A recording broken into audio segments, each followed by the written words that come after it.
Last video में हमने thyroid hormone के बारे में डिस्कशन किया था, जो कि एक बहुत इम्पोर्टेंट रोल प्ले करता है हमारे फर्टिलिटी ट्रीटमेंट्स में, हमें कंसीव करने में हेल्प करने में। उसी तरीके का एक हार्मोन है प्रोलैक्टिन हार्मोन, वो भी इक्वली इम्पोर्टेंट है और वो भी उतना ही एक अहम रोल प्ले करता है हमारे फर्टिलिटी ट्रीटमेंट में और हमें कंसीव करने में। आज हम इसी के बारे में डिस्कस करेंगे।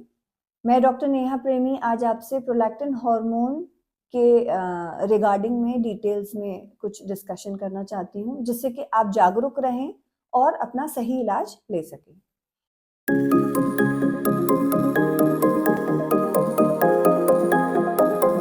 प्रोलैक्टिन एक ऐसा हार्मोन है जो हमारे पिट्यूटरी से रिलीज होता है। पिट्यूटरी एक हमारा ग्रंथ है जो हमारे ब्रेन में मौजूद होता है।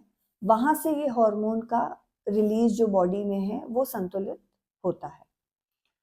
बहुत बार जब हम पेशेंट का ट्रीटमेंट करते हैं, हम उनके रिपोर्ट्स कराते हैं, तो ये हार्मोन बढ़ा हुआ निकलता है।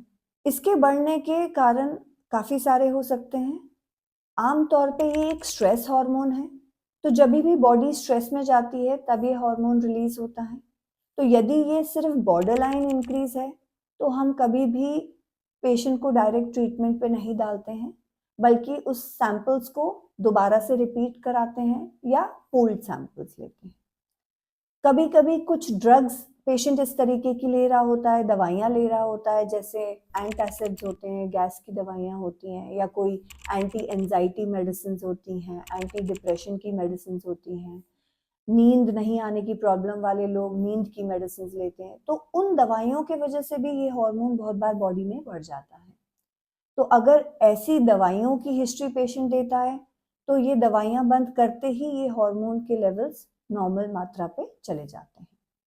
एक नॉर्मल रेंज प्रोलैक्टिन हार्मोन की 20 नैनोग्राम पर ml होती है। अब यदि ये हार्मोन बहुत हाई लेवल पे हमें रिपोर्ट्स में मिलता है या 100 नैनोग्राम पर ml से ऊपर मिलता है, तब हमें पेशेंट को रेकमेंड करना पड़ता है कि वो अपना ब्रेन का एक MRI कराए, जिससे कि हमें पता पड़ सके कि कहीं जो पिट्यूटरी ग्लैंड है, जो इस हार्मोन को रिलीज कर रहा है, उसमें कोई छोटा मोटा ट्यूमर तो मौजूद नहीं है। इन ट्यूमर्स का फिर treatment accordingly neurologist and endocrinologist की मदद से किया जाता है। कभी कभार ड्रग्स द्वारा ही ट्रीट हो पाता है, कभी हमें सर्जरी की भी जरूरत पड़ती है। अब ये जब हार्मोन बड़ा होता है, तो ये हमारे पीरियड्स को भी अफेक्ट करता है और हमारे ओव्यूलेशन को भी अफेक्ट करता है।